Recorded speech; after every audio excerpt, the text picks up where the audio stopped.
In the depths of a hellish wasteland, Golan the warrior, Eric the hero, and Luck the sorcerer celebrate their unlikely victory over the Majin ruler.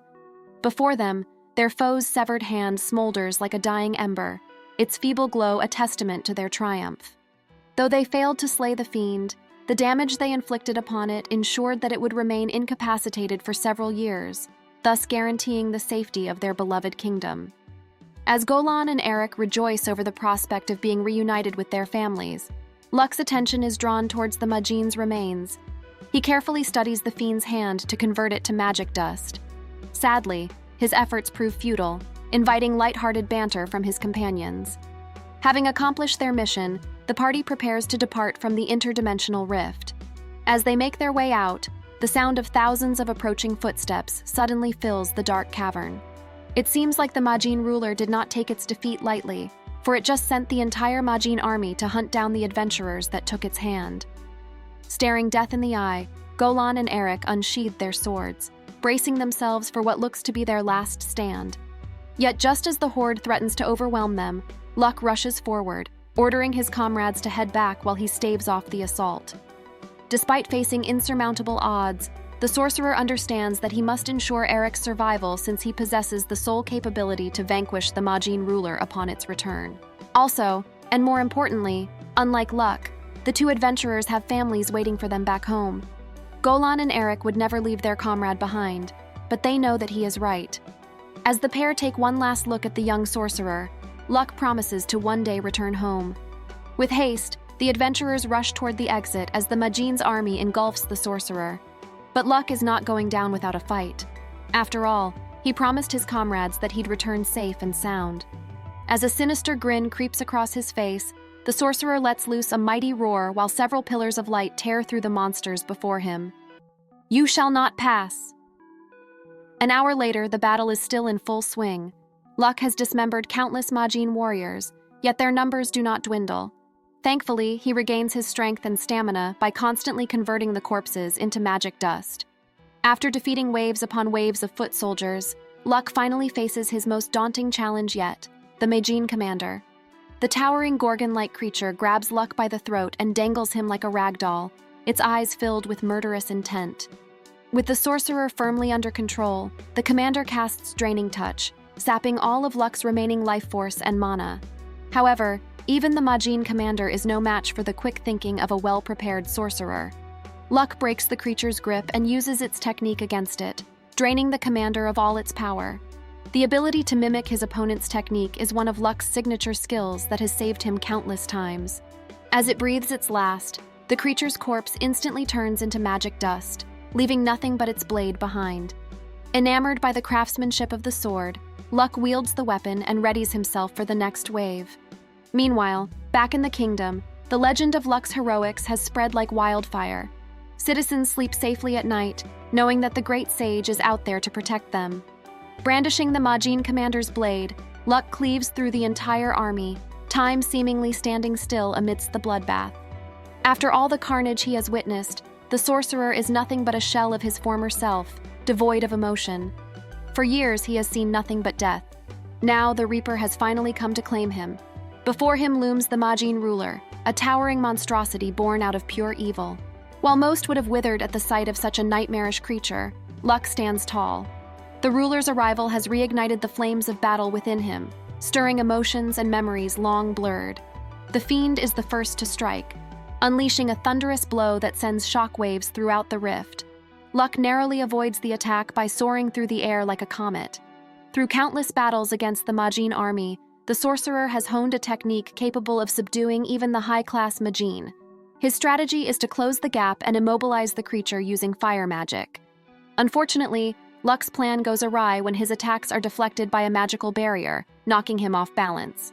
This miscalculation proves costly, as the ruler lands a powerful slash that opens a gaping wound on the sorcerer's abdomen. The creature quickly follows his attack with another devastating blow, pinning Luck to the ground and shattering the earth beneath him. Faced with the realization that he cannot endure another such assault, the sorcerer desperately attempts to block the next strike. However, even the strongest blades succumb to the Majin ruler's power. The final attack shatters the sorcerer's sword, leaving him severely injured. Thankfully, Luck's true prowess lies not in his swordsmanship, but in his mastery of magic. Summoning every ounce of magic within him, the sorcerer casts Flame Prison and Draining Touch simultaneously, trapping the creature within a searing inferno while draining away its life force. The Majin ruler faces a harrowing decision: be burned alive within the prison of flames, or slowly wither away like a dying flower. It selects the former, channeling its magic towards strengthening its barrier against the flames. However, this leaves the creature open to Luck's Draining Touch, which he casts in rapid succession. After what feels like an eternity, the Majin ruler finally succumbs to the sorcerer's magic, ending its reign of terror. Luck emerges from the ashes, his clothes mere cinders, but his spirit ablaze in victory. Not only did he defeat the mightiest foe humanity has ever faced, but he also managed to keep his promise to his comrades. Emerging from the depths of the interdimensional rift, he bears the Majin ruler's colossal blade, the final memento of the great Majin horde. Finally, Luck is coming home. After years inside that hellhole, the world he once called home seems as beautiful and vibrant as ever. Scanning his surroundings, the sorcerer finds himself lost in a field of luscious green grass. He traverses a nearby stone patch, eventually arriving at the royal capital. Since his departure, the once humble city has grown into a massive metropolis that stretches farther than the eye can see. As Luck approaches the city gates, his attempts to enter are thwarted by a couple of guards who grow suspicious of the boy's ensemble. Who can blame them? After all, he is half naked and carrying a massive blade. To soothe their apprehensions, Luck vividly recounts the events that unfolded within the interdimensional rift. Regrettably, the guards believe his story to be a tall tale, deeming it a cover-up for what truly happened, an unfortunate encounter with some thieves. Out of pity, they grant the boy passage, issuing him temporary papers for his visit. Yet, as they complete the forms, the guards seem oddly surprised when the sorcerer reveals his identity. Regardless, they hand him the documents together with a set of brand new clothes. Having finally gained entry into the city, Luck's first order of business is to visit his old comrades. A passerby directs the sorcerer to his Golan's residence, a huge mansion fit for a king, the sight of which leaves him in awe. Unfortunately, he is denied entrance by a stern gatekeeper, who insists that Luck first schedule an appointment before returning. Overwhelmed and frustrated, the sorcerer heads to the guild hall instead. As Luck makes his way towards the headquarters, he comes upon the statue of a formidable adventurer, standing tall and unfamiliar. Captivated and intrigued by the work of art, Lux inquires about its history from a nearby bystander. In response, the man tells him that the statue is a dedication to the great hero who sacrificed his life to stave off the great Majin horde, none other than Luck himself. The man continues his tale, revealing that 10 years have passed since the sorcerer's valiant stand, much to Luck's dismay. Though the battle against the Majin horde was fierce and unforgiving, the sorcerer never realized he had spent more than a decade within the rift. Despite the whirlwind of emotions over the sudden revelation, Luck decides to continue toward the guild hall. Upon arriving, Luck heads straight for the guild receptionist, who greets him with a warm bow. Before the sorcerer can even state his business, a pudgy adventurer calls out, mocking him for his childlike physique. Confused, Luck takes a moment to check his reflection in a nearby mirror, confirming that he indeed resembles an adolescent. Despite the passage of a full decade, it appears the sorcerer has become younger. As Luck tries to make sense of everything, the infuriated adventurer continues to hound him. However, just as the man is about to beat the sorcerer senseless, he is suddenly hurled aside by another towering figure. Hearing the commotion, Luck turns his gaze and sees his old comrade Golan, now assuming the mantle of Guildmaster. Seeing Luck alive and well sends a wave of emotions through the Guildmaster's body, manifesting as tears flowing down his face. He rushes toward the sorcerer, wrapping him in a tight bear hug as the tears pour. Reunited, and it feels so good. A while later, Luck enjoys his first taste of food in a decade, stuffing himself senseless with some mouth-watering puff pastries. Before the sorcerer can finish his meal, Golan suddenly takes the tray of food, fearing that such an extravagant feast might do more harm than good to his body. Despite the sorcerer's protests, the guildmaster instructs one of his attendants to serve them water instead. Heeding the call, a hooded figure steps into the room, bearing a tray of refreshments. However, this is no ordinary adventurer, for the man behind the hood is none other than Eric himself. As he rushes toward his long-lost friend, the adventurer is emotionally overcome. For years, he believed Luck to be lost to the ages. But now, the sorcerer is standing before him, as if the sands of time never shifted. The tears flow unabated for hours, while Luck finally satiates his growling stomach. After regaining their composure, Eric and Golan comment on how the sorcerer seems noticeably younger, even though an entire decade has elapsed. In response, Luck explains that his remarkable reverse aging appears to be a consequence of his continuous absorption of the Majin ruler's life force. The revelation of the Majin horde's defeat leaves the two adventurers at a loss for words. Not only did Luck survive, but he also managed to slay the whole army. Filled with elation, Golan suggests that Eric, being the king, bestow upon the young hero a substantial reward. Luck's eyes widen in disbelief as Eric explains that he is now the kingdom's ruler, thanks in no small part to his role in repelling the Majin army's advances. It seems like both Eric and Golan did quite well for themselves over the past decade, making the most of their comrade's sacrifice. However, the pair never forgot about Luck, going so far as to posthumously grant him the title of Archduke, despite his lack of noble lineage. While most would cherish such an honor, Luck remains indifferent. He has no interest in the deadly power struggle that grips the kingdom's nobles. After 10 years of non-stop fighting, all the sorcerer wants is to be at peace. He understands that he must let go of his past and start anew to achieve tranquility. Luck informs his friends of his decision to reapply as an adventurer, willingly relinquishing his S-rank status and wiping away his entire guild history. Though his friends are initially hesitant, they soon relent, realizing that Luck has had more than his fair share of trials and tribulations. The following day, Golan presents the sorcerer with a brand new adventurer card. The warrior went to great lengths to conceal Luck's identity, ensuring that his past deeds would never come to light. Thus begins Luck's life as a new adventurer. Unfortunately, the quest will have to wait, for the sorcerer is about to face his toughest foe yet. Is it another Majin army? Perhaps a god? No, his opponent is the Sandman, for it has been over a decade since Luck felt his gentle touch. And so, within Golan's grand mansion, the weary adventurer rests his tired bones, finally returning to the world of dreams. A week later, Luck is suddenly awakened by the housekeeper's incessant knocking. The same man who once denied the sorcerer entrance to the mansion now sits at his beck and call. The housekeeper guides him to the dining hall, where Golan eagerly awaits. Upon entering, Luck is greeted by a tantalizing spread of culinary wonders. As he dives headfirst into the sumptuous feast, the sorcerer informs Golan about his plans to resume working for the guild. In support of Luck's decision, Golan gifts him a magic satchel to store all his important gear. Luck departs from the mansion with his stomach full and well-rested body.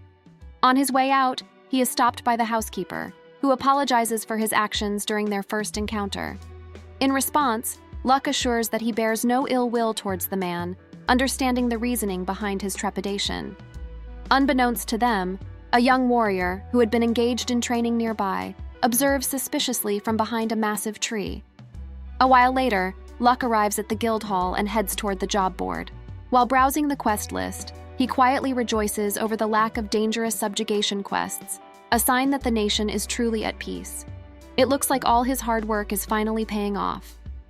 After looking through all the available assignments, Luck decides to leave more lucrative opportunities to the youngsters, settling for a difficult task with barely any compensation. Brimming with confidence, Luck hands the document to the guild receptionist, who unfortunately declines his request due to the dangerous nature of the mission. Despite Luck's status as an S-rank sorcerer, his guild-issued card misleadingly designates him as a mere F-rank warrior. Thankfully, the sorcerer's troubles are solved when Ario and Genie, a pair of F-rank adventurers, step in to accompany him on the quest. Luck eagerly accepts their proposal, and the newly formed party departs from the guild. Along the way, Luck learns that the pair are siblings from the countryside who specialize in goblin extermination. Though they are quite younger than the sorcerer, the pair harbors the same ambitions he once bore. Their travels take them through a luscious forest teeming with vibrant fauna. As nightfall approaches, the party decides to camp in a cozy spot beneath the moonlit canopy. Luck watches as the siblings enjoy a hearty meal, the sight of which triggers a rush of nostalgic memories from his first adventure alongside Golan and Eric. Genie notices the sorcerer's longing gaze and asks about his intentions behind accepting such a dangerous quest. However, instead of providing an answer, Luck redirects the query. In response, Ario and Jeannie recount the harrowing history of goblin terror that plagued their poor village. Lacking the means to hire extra help, the siblings took it upon themselves to exterminate the creatures and save their homes. Since then, they have been traveling the world, aiding those who suffer the same plight at the hands of the goblins. Moved by their gallantry, Luck vows to fulfill his duty and guide them to becoming great adventurers. The next day, the party arrives at a village on the outskirts of the kingdom. Over the past couple of months, the goblins have attacked multiple times, resulting in the deaths of several farm animals and the loss of most of their reserve crop. Their assaults often come from the western front, meaning that their lair is in the nearby mountains. As the party heads out, Jeannie, a skilled hunter, masterfully pinpoints the exact location of the den and the number of goblins within it. Though Luck is impressed by her tracking abilities, he realizes she made one fatal mistake. She failed to notice the footprints hidden from plain sight, leading to her heavily underestimating the size of the goblin horde. Furthermore, the fact that the footsteps were masked in the first place leads Luck to surmise that the goblins are led by a creature smarter and more powerful than they are. However, Luck decides to keep the information to himself, believing it best if the siblings learn from such mistakes. As they say, what doesn't kill you makes you stronger. A while later, the party finally arrives at the goblins' lair. The creatures have taken shelter in an old tunnel system that runs deep into the mountains. Though Luck can easily disintegrate the entire horde with one spell, he holds back so the siblings can earn much-needed combat experience. Instead of using magic, he opts to battle with the Majin ruler's blade, rushing forward and quickly eliminating the sentries, granting them access to the tunnel. Together, they venture into the deep unknown. Upon entering the tunnel, the party meets fierce resistance from the goblins, who charge forward with reckless abandon. Despite being heavily outnumbered, the group pushes forward as Luck hacks away while the siblings provide support from the rear. Their formation proves effective, making quick work of more than a dozen defenders. However, their hard-fought victory came at a steep cost, as the siblings expended most of their dwindling resources. Unable to properly defend themselves, Luck realizes it would be risky to venture further, especially with a powerful foe lurking in the darkness. Unfortunately, before the party can retreat, the monster comes charging straight for them. The Goblin Lord, a formidable humanoid-like creature wielding a blood-drenched spiked club, emerges from the shadows. While siblings stand frozen in terror at the sight of the nightmarish creature, Luck is as cool as a cucumber. Though encountering such a foe within this tunnel was quite unexpected, Luck is confident in taking it down. What troubles him, however, is that something even more powerful is pulling the strings from the shadows. Deep in thought, Luck remains oblivious to the presence of another adventurer. Out of nowhere, a kitsune-like being charges at the Goblin Lord from behind. The creature catches wind of the incoming assault and smashes its club into the ground, sending dust and debris flying through the tunnels. The adventurer leaps into the air like a quick brown fox, evading the blow and landing a strike of her own. Her attack cuts deep into the Goblin Lord's eye, eliciting a blood-curdling roar from the creature. As the wounded creature howls in pain, the adventurer orders Luck and his party to make a break for it. Ario and Jeannie happily comply, hastily running toward the exit. Luck, however, chooses to stay behind to witness the battle unfold. Locked in a fierce deadlock with the Goblin Lord, the adventurer fails to notice Luck observing from behind. Witnessing her struggle against her mighty foe, the sorcerer offers a helping hand. However, driven by her pride as a warrior, the angrily declines, ordering Luck to stay out of her way. Unfortunately, she is fighting a losing battle, not because of her lack of skill, but due to the disadvantage in weaponry, for her tiny blade is no match for the Goblin Lord's club. The creature channels all its strength into a thunderous blow that shatters the adventurer's sword. Despite losing her blade, she is unfazed, pushing forward with a dagger concealed in her back pocket. Sadly, even her fiery spirit is not enough to overcome the menace before her as the creature knocks the dagger out of her hand.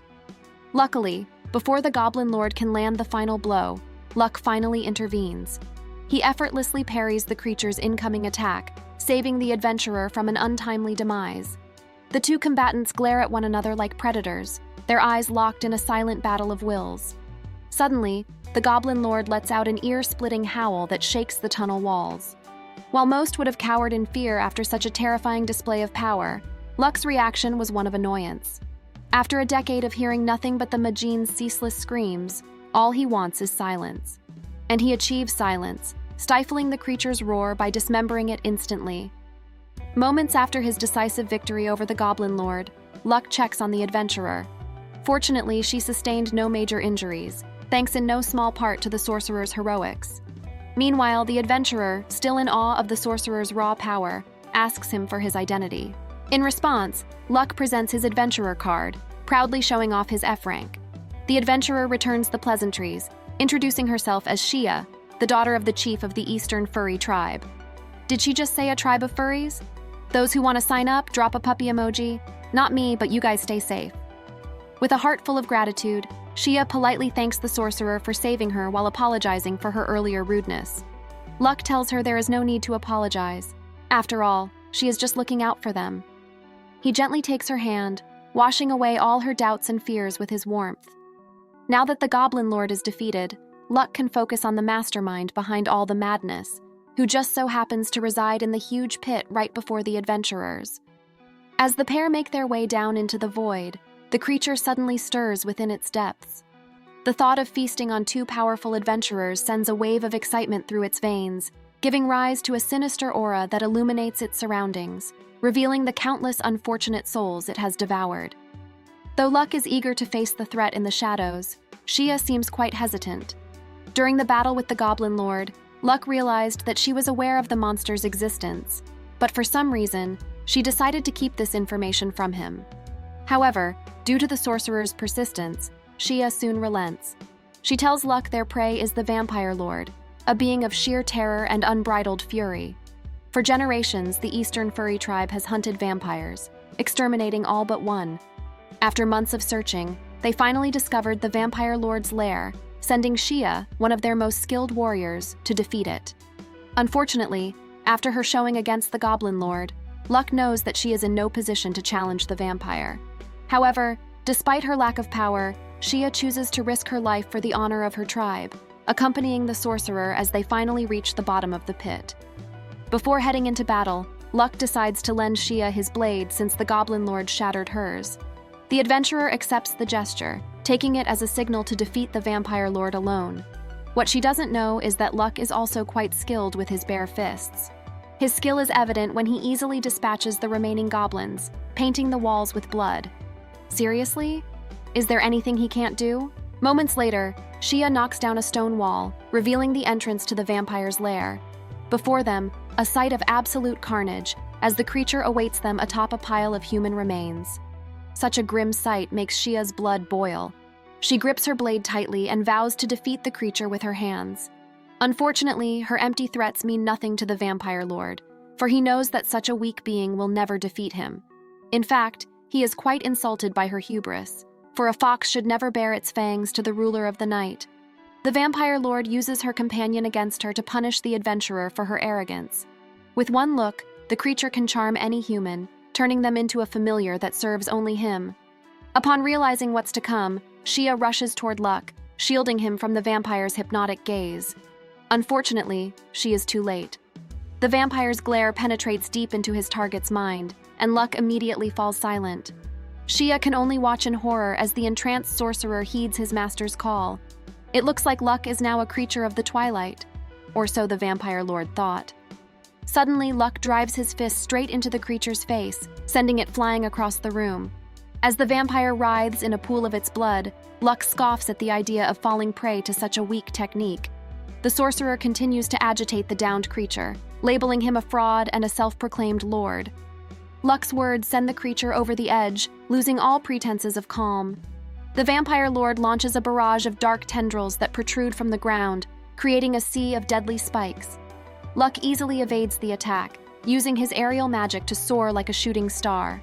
Upon closing the distance between them, the sorcerer grabs the creature by the throat and casts his signature technique, Draining Touch. The Vampire Lord's life force instantly explodes into a vortex of energy that envelops them both. As it subsides, the once menacing figure is nothing but a shell of his former self. In a final desperate maneuver, he slashes at Luck with a shadow blade, only for the sorcerer to dodge at the last second. Injured and overmatched, the Vampire Lord makes a desperate bid to retreat into the abyss. Fortunately, Shia had foreseen this move, drawing from her experience in their previous encounter. She dashes forward and in one fell swoop, bisects the vampire lord. The creature tries to heal his wounds but discovers that his regeneration powers have mysteriously vanished, an effect Luck attributes to the power of the Majin ruler's blade. Unable to heal, the vampire lord ultimately yields to the embrace of death. With a heart full of gratitude, Xia thanks Luck for lending her the blade, for without its power, the vampire lord would have surely escaped. Then, she heads over to the pile of dust that once was the creature's body and pulls out the medallion embedded in its chest, an artifact that serves as a vessel for the curses the vampire lords accumulate as they feed on the living. His interest piqued, Luck takes the item and examines it intently. Suddenly, the vampire lord's sinister laughter fills the air. Wait, this guy is still here? Just die already. Before he departs the world of the living, the creature leaves the adventurers with a stern warning. The curses within the medallion have awoken, setting them on a path of death and destruction. In the years to come, an interdimensional rift will open, bringing forth an army of Majin warriors that unleash their wrath upon the world. And when humanity is on its last legs, the gods of the dark beings will emerge to usher in a new era of chaos and despair. Interdimensional rift? Majin warriors? This sounds familiar. Unbothered by the vampire lord's warning, Luck splits the medallion into two, unleashing all the cursed power within the trinket. The curses coalesce into a maelstrom of dark energy that swirls around the adventurers. Luck raises his blade, absorbing the amalgamation before it can spread. The blade drains every bit of energy, leaving the vampire lord in stunned disbelief. That's when it dawns on him. The weapon before him is the Majin ruler's sword, and the one who wields it is a legend long thought to be lost to the annals of time. He is Luck Franson, the great sorcerer, and he has never known defeat. Luck finally sends the vampire lord to the afterlife with one final strike. Behind him, Xia stands in awe of this discovery. All this time, she has been fighting alongside the savior of humanity. With the vampire felled and Xia's oath fulfilled, the intrepid duo departs from the tunnel and begins their triumphant journey back to the city. To conceal Luck's true identity, the pair weave a fabricated story of how Xia defeated the vampire lord on her lonesome while the sorcerer was caught in the crossfire. Their plan works to perfection as Ario and Genie fall for their tall tale. Sometime later, the party arrives at the guild hall and hands in their loot for appraisal. Due to the unexpectedly large number of goblins within the tunnels, the adventurers bag themselves quite a hefty sum. As they part ways, Luck notices the inebriated siblings kneeling before his statue. Seeing the puzzled look on the sorcerer's face, Ario explains that they are expressing gratitude toward their hero, for it was because of his divine protection that they emerged from the tunnels unscathed. Well, Luck did tell them to run away while he stayed behind, like what he did all those years ago, so that's a nice double whammy. Nonetheless, Luck does not need praise. After all, bringing peace to the kingdom is his sworn duty as an adventurer. As Ario and Genie depart, Luck brims with confidence and hope, fully aware that the kingdom's future is in great hands. After the siblings disappear into the night, Luck turns his attention toward Xia. To prevent the vampire from forcing open the interdimensional rite, the sorcerer must quickly understand everything about them, and who better to learn from than the greatest vampire hunting tribe in the kingdom? He asks the adventurer if her clan would be willing to share intel on the creatures, so that they may face this foe together. She happily obliges, vowing to return with the secrets of the tribe. However, even with their intel, victory is not assured, for large organizations such as the Adventurers Guild are usually rife with turmoil, leading to a plethora of decision-making dilemmas. Fortunately, Luck has a direct line to the top brass. The following day, Luck rendezvous with Gohan, who has been worried sick since the sorcerer left. However, Luck has no time for his shenanigans, for there are pressing matters to attend to. He presents his findings on the vampire's plot and the remaining half of its medallion. Alarmed by the sorcerer's discovery, Gohan requests that he have the metal examined through a special machine, to which Luck readily obliges. His report concluded, Luck prepares to depart the mansion. As he heads out of the room, he accidentally bumps into the young warrior from his previous visit. The girl glares at the sorcerer, emanating an aura of pure animosity. She quickly departs before Luck can say anything, leaving him dazed and confused. Gohan tells him that the young lass is his daughter, Celerisse, an aspiring adventurer who despises him for being overbearing. Gohan's cautious concern arises from Celerisse's evident lack of discernment and wariness, qualities pivotal to a successful adventurer. Simultaneously, he recognizes that his overprotective nature has severely hindered her growth. At that moment, Gohan decides to place Celerisse under Luck's watchful eye, hoping he can guide her on the path to becoming a great adventurer. Luck accepts the task, assuming the role of her guardian.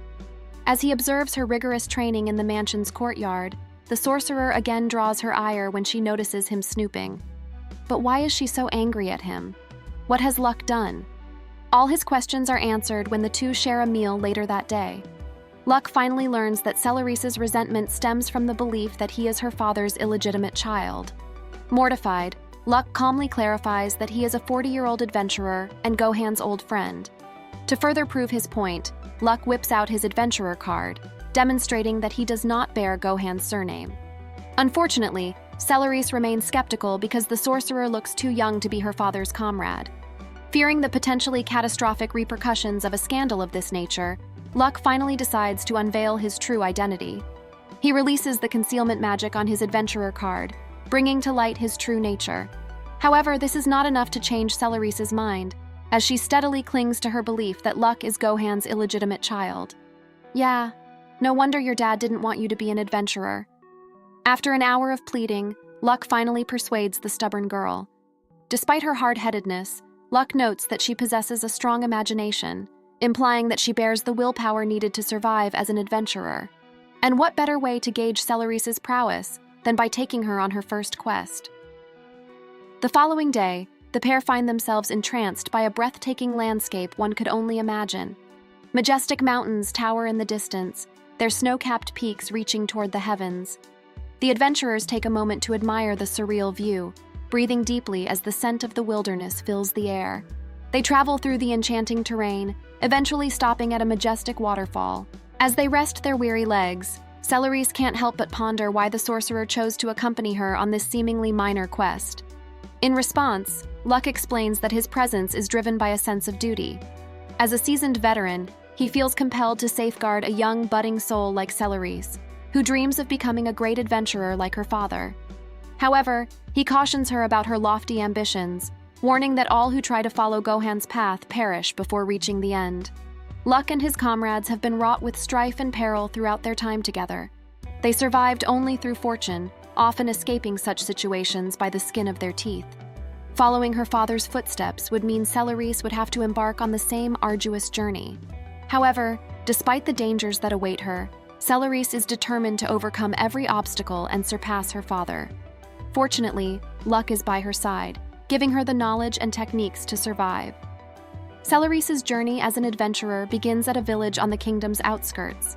All sorts of nightmarish creatures besiege it, some larger than most of the houses in the settlement. However, despite the horrors lurking in the darkness, Luck finds it quite suspicious that no casualties have been reported. The pair soon deduce that these creatures result from illusion magic, terrifying but ultimately harmless. Brimming with confidence, the adventurers head toward the area where the illusion was last sighted. Upon arrival, they immediately encounter a colossal dragon, large enough to block out the sun. The creature unleashes a deafening roar as flames emanate from its gaping maw. This dragon isn't real, right? Celerisse, initially terrified by the menacing figure, regains her composure when Luck reveals the true nature of the spell. Unafraid, the young adventurer's eyes blaze with an untamed fire as she charges straight for the beast. Celerisse blazes forward, dodging the dragon's tail swipe by leaping into the air and landing on its back, catching it off guard. The adventurer uses the momentary lapse in the creature's defense to scale further, ascending until she reaches its neck. Unfortunately, the dragon easily thwarts her attack, blocking her sword with razor-sharp claws. Meanwhile, Luck, watching intently from the sidelines, stands in awe of the young adventurer's battle prowess. Despite her humble F-rank designation, she possesses a skill level on par with that of a B-rank adventurer. However, what truly astounded Luck is the frighteningly realistic illusion magic on display. The technique is so advanced that even the sorcerer cannot replicate it. While most low-level illusions are mere phantoms with no weight or power, this creation manifested as a tangible mass of magical power with its own independent will. Suddenly, the dragon lets loose a scorching cone of fiery orange, illuminating the surroundings with its intense heat. The flames roar to life, a searing inferno that engulfs Celerisse. The adventurer quickly stops, drops, and rolls, trying desperately to extinguish the blaze that threatens to consume her. Though it is all an illusion, Celarisse is being burned alive in her mind. Looks like it's time for Luck to step in. Harnessing his aerial magic, the sorcerer immediately closes the distance between him and his foe. In one swift motion, Luck casts Leaning Magic, claiming the spell as his own, before instantly dispelling the illusion. With the dragon fading to oblivion, the flames that once consumed Celarisse vanish. Observing the panic-stricken look on the young adventurer's face, Luck imparts a valuable lesson. He explains the dangers of facing illusion magic head-on, as its creations could eventually corrupt one's mind. Instead, the ideal move is to retreat until one can identify the caster's location.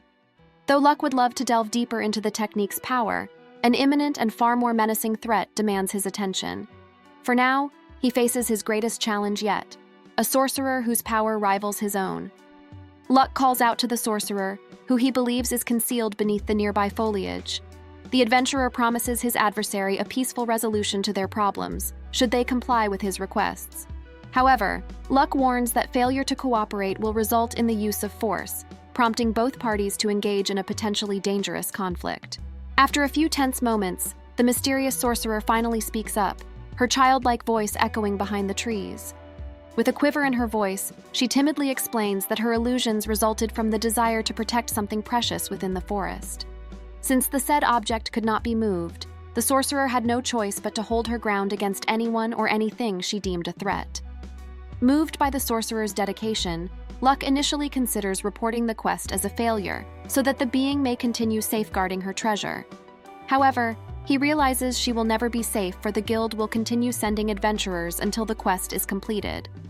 Looking to avoid unnecessary bloodshed, Luck orders the sorcerer to reveal herself so that they may settle the matter peacefully. The sorcerer obliges by lowering the magical barrier, revealing her true self to the world. Upon seeing the horns on her head, the adventurers realize that the girl before them is no normal human, but a demon capable of sowing havoc and chaos with a mere flick of the wrist. However, upon gazing at the girl's nervous eyes, Luck understands that, unlike other demons, this young lass carries no ill intent toward them. The sole reason for her vigilance is to protect her treasure, with no intention of causing harm to the villagers. Breathing a sigh of relief, Luck applauds the demon's brilliant display of illusion magic. With a warm smile, he introduces himself and his companion, Celarisse. In response, the demon graciously reciprocates the courtesy, unveiling her name as Lucilla.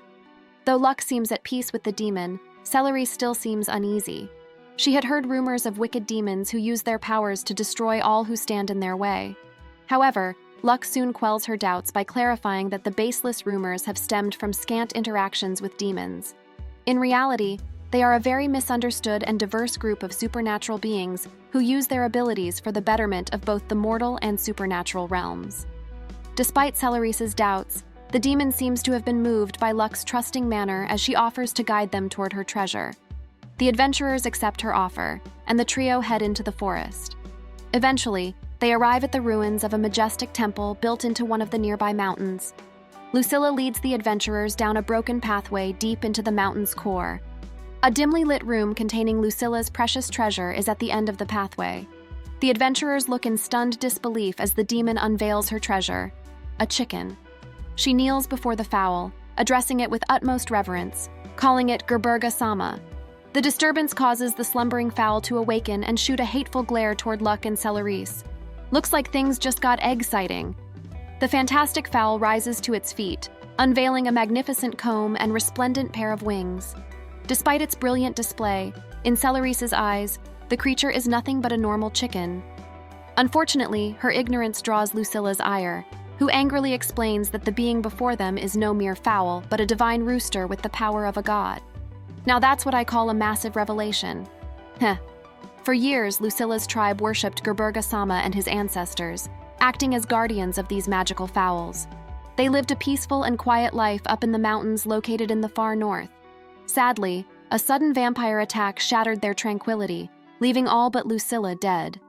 The young demon used her illusion magic to escape, bearing the weight of her tribe's entrusted hopes and dreams. Since that fateful escape, she has faced relentless pursuit by the vampires, compelling her to constantly adapt, outwit her pursuers, and find sanctuary in the realm's farthest, most forbidden corners. Her arduous journey eventually led her to the temple ruins, a sacred ground with magical barriers to repel vampires.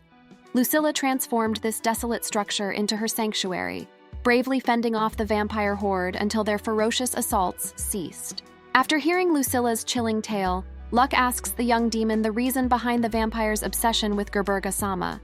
In response, Lucilla explains that her beloved companion is being hunted due to an extraordinary ability: control over the boundaries that separate worlds.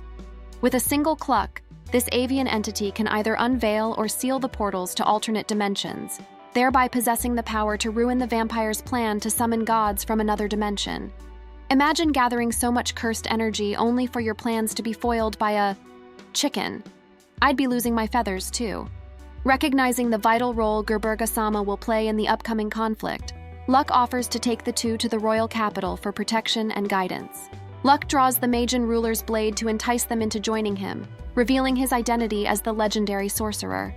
A stunned Lucilla can only gasp as Luck reveals the Magian ruler's blade. The young demon was familiar with the legendary sorcerer's tale, but never in her wildest dreams had she imagined their paths would intertwine. Yet, before she stands the legend in the flesh, pledging unwavering loyalty to Gerberga-sama and expressing profound gratitude to her tribe for their invaluable contributions to safeguarding their world. Touched by the sorcerer's compassionate words, Lucilla bursts into tears as she recalls the brave sacrifices made by her fellow tribespeople. They had given their lives to protect her, and in that moment, she felt an overwhelming sense of gratitude and responsibility to honor their memory by carrying on their legacy and ensuring that their sacrifices were not in vain. After the tears finally run dry, the trio departs the ruins, heading straight for the royal capital. Unfortunately, the group only manages to take a few steps from the entrance before a vampire suddenly attacks them. The creature lunges straight for Lucilla, its razor-sharp claws seeking to rend her flesh. Fortunately, Luck is there to save the day. He grabs the vampire by the throat and smashes face first into the ground, sending a torrent of blood pouring from its mouth. Before the sorcerer finishes it, the vampire vanishes into the shadows, regrouping with its allies. Both parties exchange heated banter, which draws the ire of the vampires.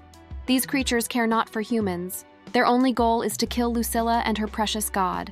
However, Luck's mere presence has made an already difficult task impossible, forcing the creatures to retreat and seek a new strategy. Too bad Luck is one step ahead. Before the vampires can retreat, the sorcerer unleashes a barrage of magical arrows that pins them to the ground. Trapped and defenseless, the vampires can only watch in horror as Luck conjures his flame prison, sealing their fates in a blazing inferno that rises high into the night sky. Unfortunately, some vampires can evade Luck's magical barrage by using the foliage as cover. Just as the vampires are about to slip from their grasp, Gerberga-sama unleashes a resounding cock-a-doodle-doo, creating a radiant aura of brilliant golden light that pierces through the shroud of darkness. In a mere heartbeat, the lingering vampires are vanquished by this divine power, leaving even Luck himself in sheer awe. That's one gruesome execution. Lucilla explains that Gerberga-sama's ability allows it to draw barriers during the metamorphosis of a vampire forcefully. As a result, instead of turning into a swarm of bats, the creatures disintegrate into a pile of ashes. Amazed by the fowl's fantastic powers, Luck and Celerese wonder why the duo have been running for their lives, even though they could have easily taken down any vampire that came their way. In response, Lucilla says that Gerberga-sama's ability only works on vampires during their transformation, rendering it useless in other situations. Despite these drawbacks, the adventurers are still quite impressed with the fowl's capabilities, knowing its powers will be invaluable in upcoming battles. With the vampires felled, the party continues their journey back to the royal capital. As the party heads into the city, Luck couldn't help but notice the nervous expression on Lucilla's face. Throughout her life, Lucilla, a demon, had faced all forms of mistreatment brought on by an unfair bias that stemmed from their reclusion. This bias was deeply ingrained in the society they were now entering, making her uneasy and apprehensive. Thankfully this time, Luck is by her side to lift her spirits and wash her worries away. Upon arriving at Golan's residence, the party is greeted by Shia, who had been patiently awaiting their return. She quickly makes her way to Luck, her face etched with urgency, to inform him of a pressing matter that requires immediate attention. A cloud of unease washes over Luck as he instructs the party to head into the mansion to proceed with the discussions. After exchanging a round of pleasantries, Luck and Shia head into the study to discuss the urgent matter privately. After digging around, Shia finally unmasked the mastermind behind all the chaos. The vampire's efforts to open the interdimensional rift are spearheaded by a sinister High Lord, a creature rumored to possess the power matching that of even the strongest Majin. The High Lord sits at the apex of the vampire hierarchy, ruling over his subordinates with an iron fist. Since this discovery, the Shia's Lycan tribe has launched several attacks on the vampires, hoping to disrupt their schemes. Their ferocious assaults have led to numerous casualties for both sides, leaving even Shia's father on the brink of death. Despite these losses, the Lycans continue to charge with reckless abandon, leading the young adventurer to fear for the future of her tribe. Nevertheless, her visit to Luck was not driven by the need for reinforcements. Instead, her purpose in revisiting the city is to inform the sorcerer of a legendary fowl that the vampires voraciously pursue. Shia knows that she must sound ridiculous, babbling on about a chicken that can close interdimensional doors, but she can't help herself. The story of this extraordinary fowl seems like the only way to save her tribe from destruction. To her surprise, Luck smiles and nods enthusiastically with her story, telling her he has already met the creature mentioned. Before she can react, Luck lifts a finger to his mouth, signaling the young Lycan to lower her voice. He quietly approaches the door and quickly swings it open, catching Celerese, who had been eavesdropping, off guard, causing her to tumble inward. Having been caught in the act, a remorseful Celerese drops to her knees and apologizes for her transgressions. As the young adventurer begs forgiveness, Luck orders Lucilla to present Gerberga-sama, the fowl Shia had been so eager to find. I guess you could say she found exactly what she was looking for. I swear that's my last chicken joke. Or is it? Luck recounts the details that led to their encounter with Lucilla, while also marveling at Gerberga-sama's brilliant display of power against the vampires. The fowl is the real deal. Their only hope is to disrupt the High Lord's plans. However, to defeat such a creature, they would first have to find it. Fortunately, the Lycan tribe's war with the Vampire Coven has given them an approximation of its whereabouts. Golan suddenly arrives before the group can further discuss the matter, interrupting their meeting. Overwhelmed with joy at Luck's return, an ecstatic Golan thanks the sorcerer for carrying Celerese through her first mission. However, Luck swiftly redirects the praise, acknowledging that the mission's success would not have been possible without Celerese's mastery of the blade. Speaking of Celerese, the young warrior slowly enters the room, a look of uncertainty shadowing her face. Upon seeing his daughter, Golan immediately congratulates her for completing her first mission as an adventurer. However, the jubilation is short-lived, as Celerese suddenly bursts into tears. She runs to her father and apologizes for her rudeness these past few days. Celerese explains that her unwarranted anger stemmed from the belief that Luck was an illicit child born of her father's secret affairs. Thankfully, the sorcerer has since cleared the air by revealing that he was actually Golan's long-lost comrade. Before Golan can react, Celerese quickly storms out of the room, leaving the two adventurers lost for words. Golan turns toward his friend and drops to his knees, profusely apologizing for his daughter's naivety. Yet, Luck remains unsurprised, considering that throughout their shared journey, Golan had displayed his fair share of naivete. The sorcerer reassures Golan that everything is in good hands now that Celerese is under his watchful care, ensuring he'll be there to temper her recklessness. A grateful Golan wraps Luck in a heartwarming hug, thanking the sorcerer for looking out for his daughter. Suddenly, Celerese returns to the room, catching the two friends in a promiscuous position. Celerese's innocence once more leads her astray, prompting her to storm out of the room with the misguided belief that Luck and her father share a romantic connection. Luck chases after her, trying desperately to reassure her and clear up the misunderstanding, but her hasty exit only deepens the confusion. Oh boy, here we go again. After an hour of explaining, the adventurers finally clear the air, allowing them to discuss the more pressing matters.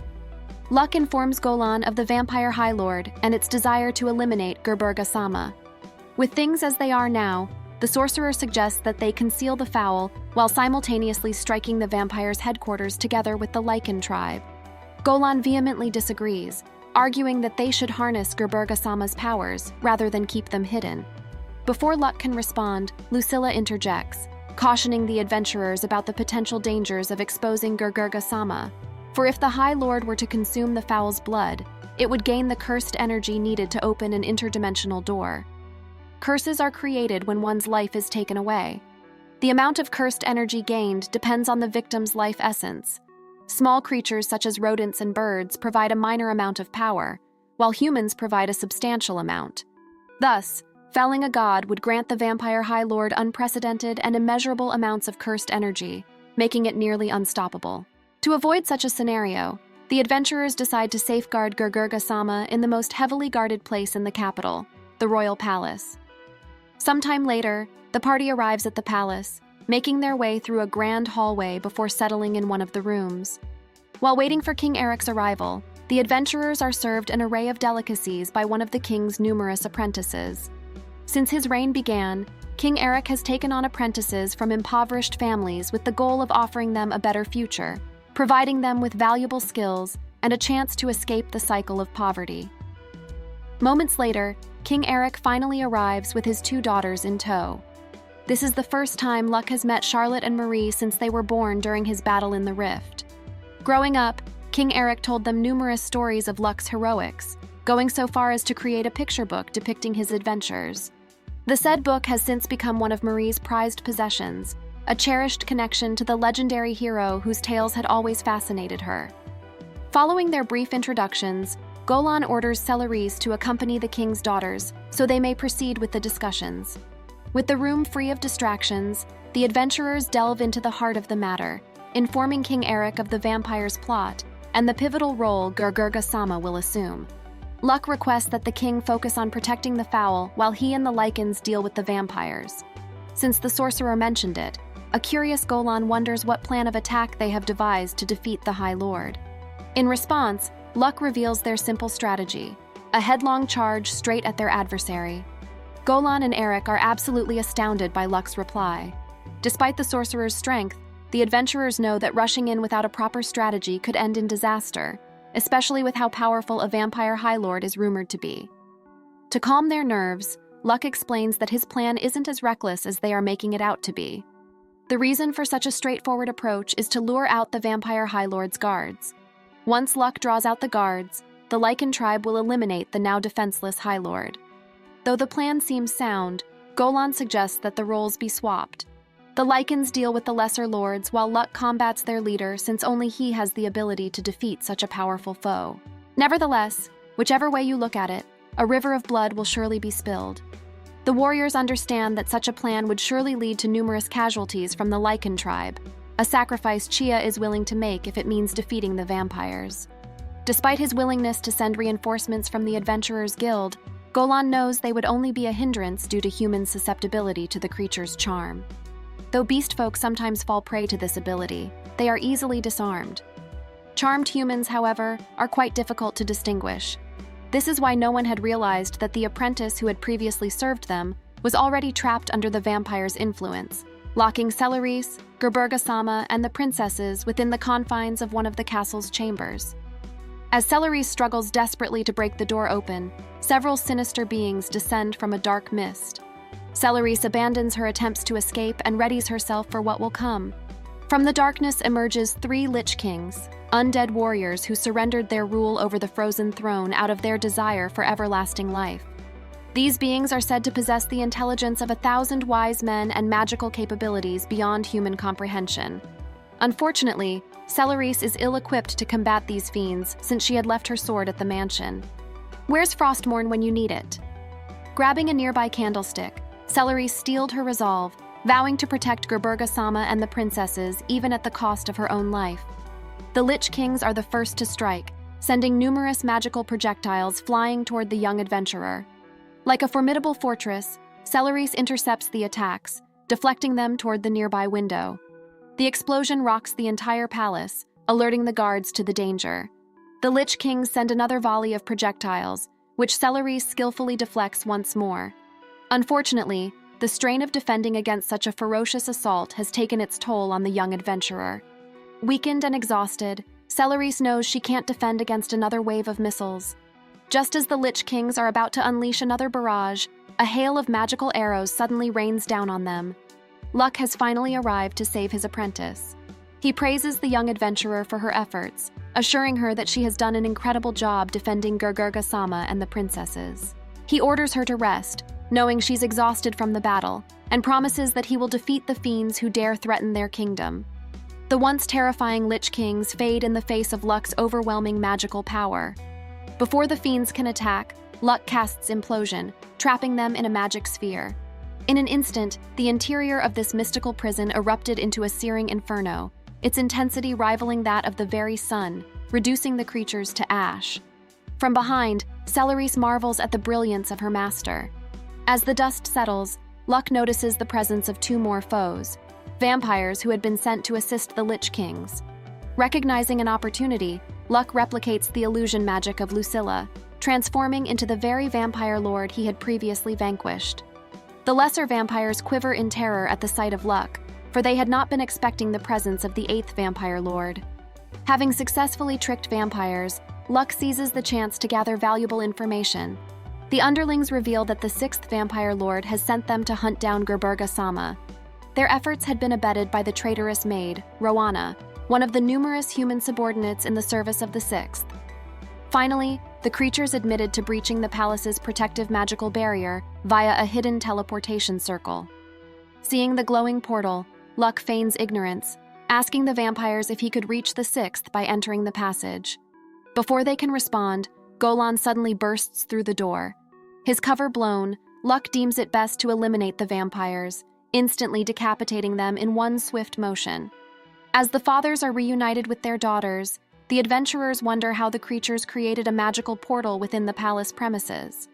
After a thorough investigation, they deduce that Rowana must have snuck into a completed teleportation circle on the silver tray she used to serve them refreshments. Fearing the further chaos Roan could cause, Celerese hastily sets out to search for her. As much as Luck would like to help his apprentice find the culprit, he has more pressing matters to attend to. Hell-bent on killing the 6th vampire lord, Luck blindly leaps into the magic circle. In the blink of an eye, the sorcerer is transported into a realm of darkness. Before he can grasp his surroundings, a sinister voice calls out to him. The entity reaches out, but to its astonishment, it finds not the sorcerer, but the 8th vampire lord. The lesser vampire is completely taken aback, for the head had heard rumors of the 8th vampire lord's demise at the hands of the Lycans. Luck weaves a tall tale, explaining that the rumors that have been spreading are greatly exaggerated. The lesser vampire falls for the sorcerer's story, apologizing for its impertinence before inquiring about Luck's purpose for the visit.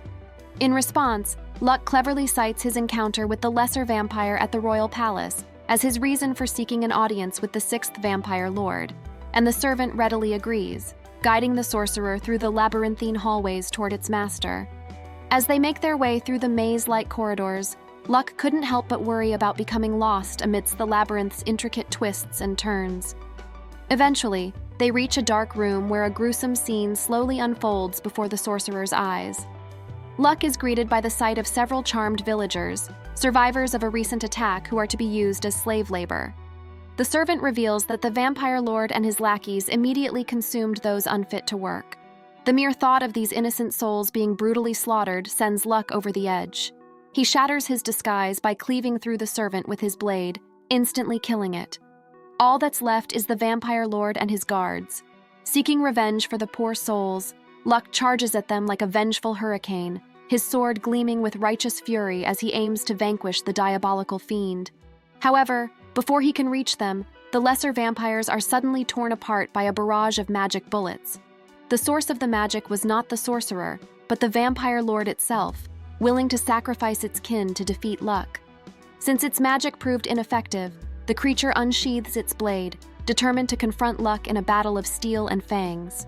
Luck is the first to strike, unleashing his unbridled fury in a series of Herculean blows. The sorcerer's power catches the creature off guard, sending it reeling backward. The vampire lord retaliates, summoning a storm of shadowy energy to engulf the sorcerer. Just as the creature is about to unleash its magic, Luck suddenly interrupts it with a swift boot to the face. Still reeling from the sorcerer's mighty kick, the vampire lord cannot defend itself from the next attack. Summoning every ounce of strength within him, Luck bisects the creature, severing its arms and torso. Bloodied and beaten, the vampire lord can only watch in horror as an enraged Luck prepares to end his reign of darkness. Though Luck successfully vanquished the vampire lord, His victory came at quite a cost, for once the creature expired, so too did all the unfortunate souls under its control. As the sorcerer walks through the empty village, he laments the heavy toll that victory had exacted, knowing that the once thriving community will never be the same again. Nevertheless, he must keep fighting until the vampire scourge is wiped out.